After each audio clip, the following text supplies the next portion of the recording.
Yeah, they're not a bad team. I think it's just a situation where they can never get everything going. They have a pretty good defense. They have players on defense. They're about to get Chase Young back.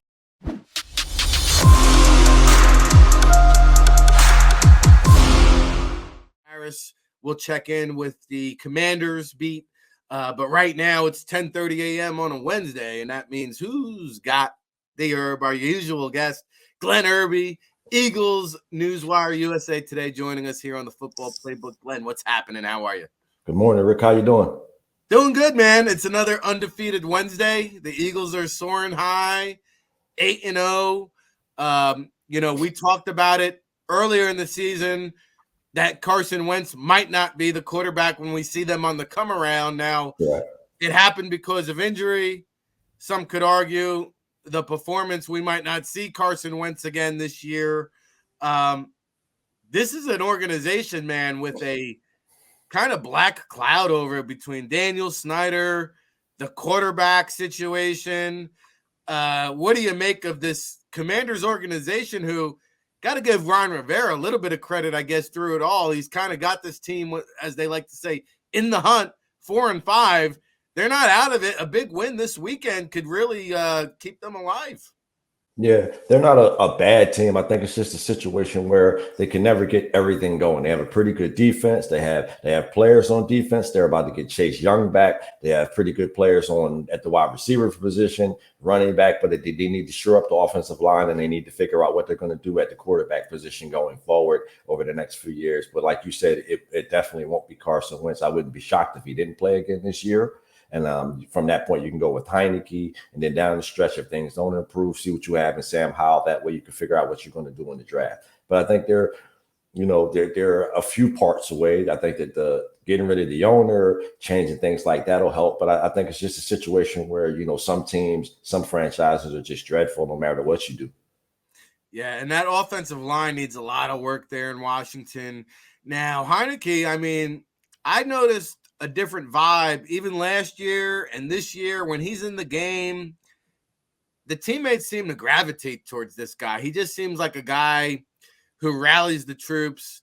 And I don't think he's a long-term future NFL starter. He's kind of what he is, a hold the fort guy. Right.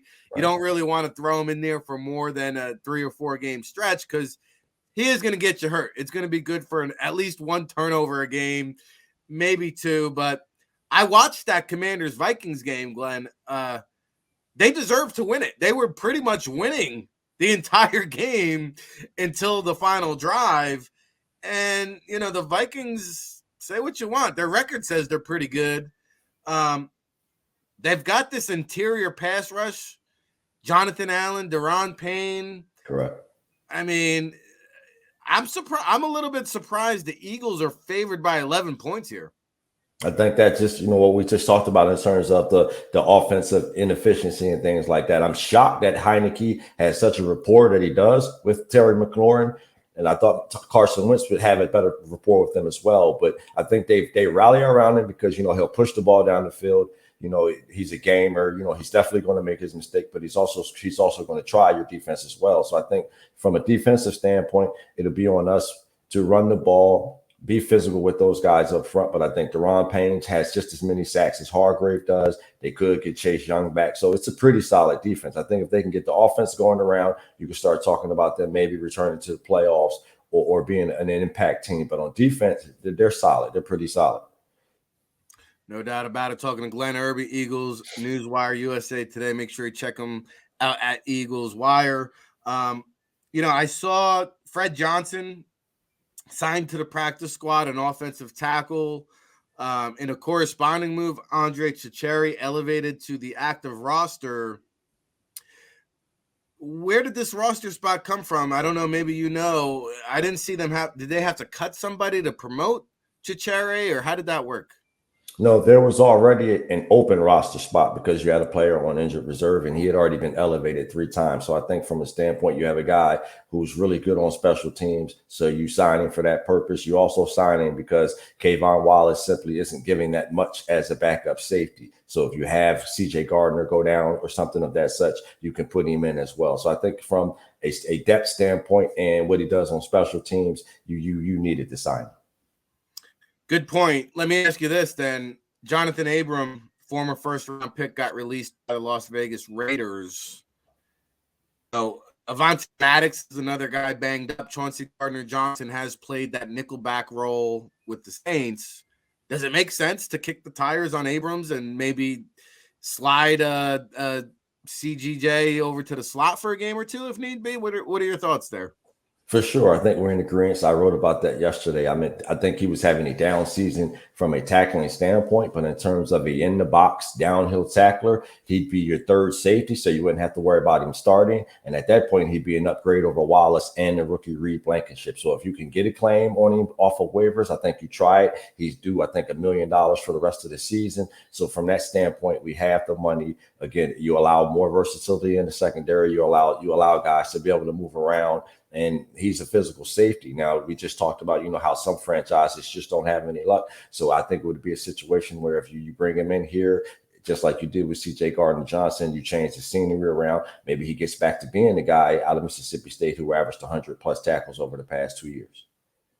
Yeah, I think we're talking about the 53rd roster spot, right? It might not be a bad idea to roll the dice on a former first-round pick. And if it doesn't work out, and say, maybe you got to part ways with Chicheri or somebody picks him up. You still got Reed Blankenship, right, at the practice squad. So, correct. I mean, it's worth the roll of the dice, no? I think Blankenship's on the 53-man roster. He's never inactive, but I think he's a player. He's a player over the next few years to watch. But like you said, if you had to get rid of Chicheri or someone else, you still have that core base of defensive backs and safeties to plug in. But if you get a guy like Abram and he can flourish in Gannon's system, you get him for the 9-game stretch. Now you have situations where you could put 3 safeties in the game for the more physical teams, and you still have CJ Gardner-Johnson and Epps on the back end. So you have situations where if you sign him, he has more versatility and you can do more with your hybrid defense. All right, good to know. Glenn Erby here, bringing the heat like it does each and every Wednesday. We talked about this the first go around. I think it was week 3 when they played the Commanders, and they got these like smaller, twitchy wide receivers that, like, ideally, like, listen, Terry McLaurin, I think you put him with a Jalen Hurts or a Josh Allen or a Patrick Mahomes, this guy would be talked about as the top receiver in the league. I really believe that. Ideally, you want to have Darius Slay matched up on him, but I am concerned, like Brad, the bigger guy, matching him up on a Jahan Dotson or Curtis Samuel. I mean, I'm cool with it. I don't feel great with it. And I forget what they did in week 3, if they kind of moved Slay around or mixed and matched the cornerback wide receiver situations. But what are your thoughts there, and how are the Eagles going to attack the playmakers specifically with their cornerbacks? I think we talked about in week 3, we talked about leaving Bradbury on his side, not necessarily have them switch sides, because McLaurin is the more physical of the 3. So I think it'll be a situation where you'll do that same thing. You'll allow Bradbury to stay on his side, allow Slay to stay on the left, and just play them straight up. You allow Maddox to play Jahan Dotson in the slot. And I think another guy to watch, and we talked about this morning, because Brian Robinson is back, they're using Antonio Gibson as more of a dual threat. So that'll be something to watch as well, because you'll be a situation where you can see him as a running back split out in the slot or at wide receiver. So they'll have different options this time as an offense, and I think you'll see Gannon, mix things up as well on defense. Yeah, and Curtis Samuel, believe it or not, has been arguably their most effective runner. So Gibson and Samuel, kind of interchangeable parts. We saw that with Curtis Samuel coming out of Ohio State and with Carolina as well. So let me ask you this then. With the Eagles, they've struggled stopping the run. Tremendously. Right? Washington, even with Brian Robinson as their starter, he's averaging 3.3, Gibson 3.7, Jordan Davis on the mend. Is this a building block game to kind of feel good about trying to stop the run, right? Is this a game where you got to go in it? Because I look at the upcoming schedule. They got Jonathan Taylor, Derrick Henry, Dallas Cowboys, Ezekiel Elliott, Saquon Barkley, Chicago Bears, and they got a tremendous run game. This is probably the weakest backfield in terms of running backs that the Eagles are going to face the rest of the season, right? Correct. So from a morale standpoint, you don't want to see them do what they did last week and allow, a rookie or some two veterans to go for a $139. So I think, Davis would be out 2 or 3 more weeks. So from that standpoint and from a morale standpoint, you definitely want to focus on the run. You want to, try to make Heineke beat you, but you definitely want 7, 8, or 9 men in the box. But we don't want to see Brian Robinson, Antonio Gibson, and others just running roughshod. At that point, it becomes a concern and it becomes a true weakness. So I think from that standpoint, you'll see Gannon and others rally around, try to improve the tackling. They're one of the worst, if not the worst, tackling team in football. So I think from that standpoint, better tackling, better movement up front, and just going from there, making the quarterback beat you. Which what you won't see is them allowing a running back to go off 440 yards again. Yeah, they had Damian Pierce this past week. I had to do a double take. They made him look like Earl Campbell back there. For sure. Earl Campbell, Arian Foster, somewhat, but he definitely looked like a great Texans running back. So from that standpoint, you definitely want to avoid having that happen in back-to-back weeks. Yes. No doubt about it. Glenn Erby, Eagles Newswire, USA Today here on the Football Playbook. Man, this Commanders team is in the hunt. The Cowboys obviously aren't going away.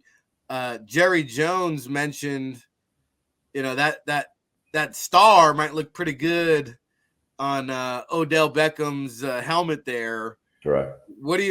They are, according to Ocean Casino and Resorts in Atlantic City, the Cowboys are the odds-on favorite to sign Odell Beckham Jr. He is going to be cleared this week. Now, he's looking for a multi-year deal. I think Jerry just might be crazy enough to give it to him.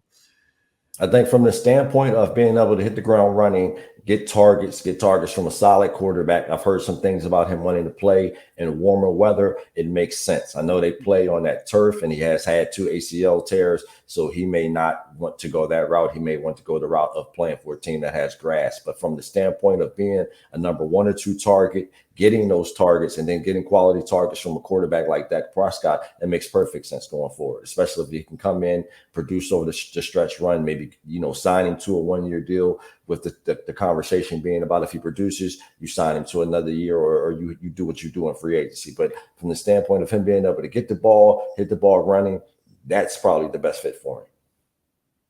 Yeah, and I think it's the best fit because he's a savvy guy off the field, right? Right.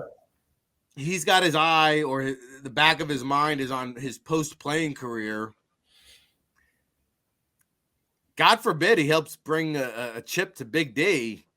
I mean, that would be a big boost for his off-field marketing and side businesses. And, I know the Giants have flirted with him as well. And their GM, Joe Shane, was on New York radio saying, hey, we've had conversations with his agent. But I had not heard that he actually wants to play in warm weather. So maybe that gives the Cowboys an edge over the Giants. I think it's safe to say this at this point. I know the Packers were sniffing around, but they're so far out of it. The Rams, I feel like that window is closed. Correct. And as much as Sirianni does his due diligence, I haven't heard anything regarding Philadelphia. Is it safe to assume that the Eagles are out on the OBJ sweepstakes?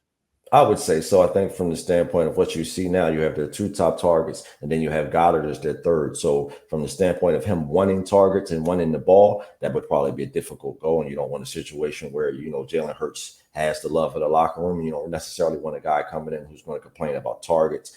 And we struggle enough just getting Quez Watkins and Zach Pascal involved from a passing game. So I've heard Buffalo, I've heard Kansas City, but they made the move for Kadarius Toney, so I'm not sure. You've heard the Packers. So he has options, but he don't have that many options. So from the standpoint of you talking about Dallas, sounds good. I'm not sure if Howie Roseman has kicked the tires on him. I'm not sure he would from the standpoint of how they run their offense. So from a special team standpoint, Glenn, does that mean it's going to be Britton Covey, the human crash test dummy, the rest of the way? I know Greg Ward has come back. He's kind of still in the mix. They didn't really want Deshaun Jackson back, and D-Jax wanted to play receiver too. We saw how well that went the other night with the hamstring pull. So they don't really have a lot of other options in the return game. Special teams, to me, arguably one of the biggest weaknesses on this Eagles team. Is it Covey or bust the rest of the way? Is that what we're looking at here? Something like that. I mean, it's the biggest weakness, but right now it hasn't cost them a game. So I think they'll take it and just continue week to week. You have Covey. Quez Watkins is fully capable of returning kicks or punts. Boston Scott can do it as well. And then you added Greg Ward back onto the practice squad. So he's healthy. If you have a situation where down the stretch you may need a veteran or someone who's returned punts or returned kicks in big games to do it, then you can turn to Ward. So they have options, but I think in terms of Covey's ability to field the ball, not turn the ball over, he's still a good choice, but you definitely have choices if you want to go for a more experienced return man. You know, I mentioned Deshaun Jackson. He signed with the Baltimore Ravens. They also picked up JPP off the street. They traded for Roquan Smith. You know, it's funny because everybody makes a big deal about the Eagles' strength of schedule, right? Right. But I look at the Ravens, their final 8 or 9 games, they don't face a team that currently has a winning record the rest of the way. Every team they face has a losing record as of today. I think the Ravens are going to be in the mix when it's all said and done. But I got to ask you, at what point, and we talk about this a lot here in the Football Playbook, to me right here today, Jalen Hurts is the NFL MVP. There's a chance he could go further than Lamar Jackson in the playoffs. There's a chance the Eagles could win the Super Bowl. There's a chance Jalen Hurts could be your NFL regular season MVP, maybe the Super Bowl MVP. At what point is it Jalen Hurts resetting the market? Is it kind of wait and see until we get to the playoffs? Is that the situation where we're now at? Well, we talked about it before and we've had conversations. I think it'll be a wait and see thing. It'll be an interesting thing to see in terms of they have a huge group of free agents. So from a financial standpoint, unless Howie can get the deal he wants, he still has Hurts on his final year of his rookie deal. So that's a situation where they don't necessarily have to sign him. And if they don't get the money or the look they want, they can always say, well, you have to play one more year and we'll go from there. So I think it'll be a situation to watch. Roseman likes to strike early. He likes to get his quarterbacks paid early. So I don't necessarily know if you want him resetting the market, but with so many guys set to hit free agency, you had Bradbury, Kaiser White, you got so many impact guys on 1-year deals. He may be forced to make Jalen wait another year anyway, but I think it'll be a wait and see how the cap rises for the next 2 years and things of that nature. Yeah, I don't know if Jalen's agent is going to want to wait another year to do that, but we shall see. Another situation worth monitoring this offseason. You know, we talk about it all the time. Jonathan Gannon, Shane Steichen, they could be up for head coaching candidacy in the offseason. Frank Reich, and just a bizarre situation in Indianapolis, was relieved of duties. He finally spoke out yesterday for the first time and said he was disappointed and hurt. He gave his heart and soul to the organization, but he did thank Mr. Irsay for the opportunity. He does have a desire to be a head coach again. He's 60 years old. I don't know if that opportunity is going to come soon. There's a lot of young, up-and-coming, hot head coaching candidates. Correct. What do you make, one, of just the whole firing? And two, I mean, is there a possible reunion down the road here with Sirianni and Frank Reich in Philadelphia, do you think? I'm not sure. I think in terms of the firing, that's just Irsay, not wanting to throw himself under the bus. You know, you're constantly playing the game of revolving quarterbacks. You're constantly doing this. They could have kept Wentz. He had a solid year last year. I'm not saying he would have had a solid year this year, but he wasn't that bad. So you threw things off from there. I think in terms of Reich returning to the Eagles, it'll be something to watch. I think Gannon and Steichen both get jobs because of the way this team started. But then you have Brian Johnson as the quarterback coach, and he has a relationship with Jalen Hurts going back to the, from the time Johnson was in high school and Hurts was a kid. So I think from that standpoint, does Sirianni want to throw things off? Sirianni has a great relationship with Reich. Hurts has a great relationship with Johnson, and he's an up-and-coming coach to watch. So I think that'll be a situation to watch in terms of, do other teams come looking for Brian Johnson to be their offensive coordinator? And if not, and Steichen leave, will Sirianni go to Johnson because he has a relationship with Hurts, or will he fall back on Reich because of his relationship from their time with the Colts? Or do you just bring Frank Reich in as a consultant? You hire Brian Johnson as the offensive coordinator, and everyone's happy. So I think it'll be something to watch, and it depends on what the other two guys do in terms of their employment and who has interest in them going forward. No, great points there. It makes a lot of sense, and that's why we bring you on here at the Football Playbook, Glenn. All right, drum roll time. We talked about it. Eagles 11-point favorites at home. What is the score, prediction, and outcome from Glenn Erby?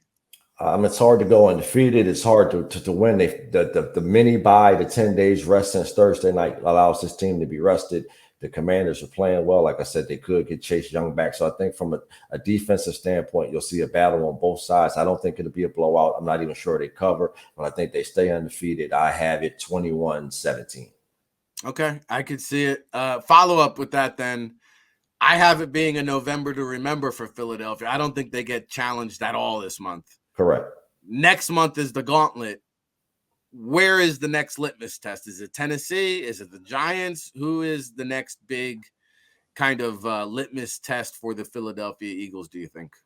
The Titans are playing well, and you can see Derrick Henry and you can see Ryan Tannehill coming back, but I just don't see them coming to Philadelphia. And with the way A.J. Brown is playing, the trash talk, the Treylon Burks situation, they're going to run roughshod over them. So that first Giants game is something to watch, but for me, I'll look towards Dallas. If they can get past Dallas, I can see this team going undefeated.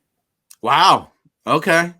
Very bold of you. A hot take from Glenn Erby here, Eagles Newswire, USA Today. Tell the listening audience where to find you at, what kind of great content you have on deck, what they can find over there on the website right now.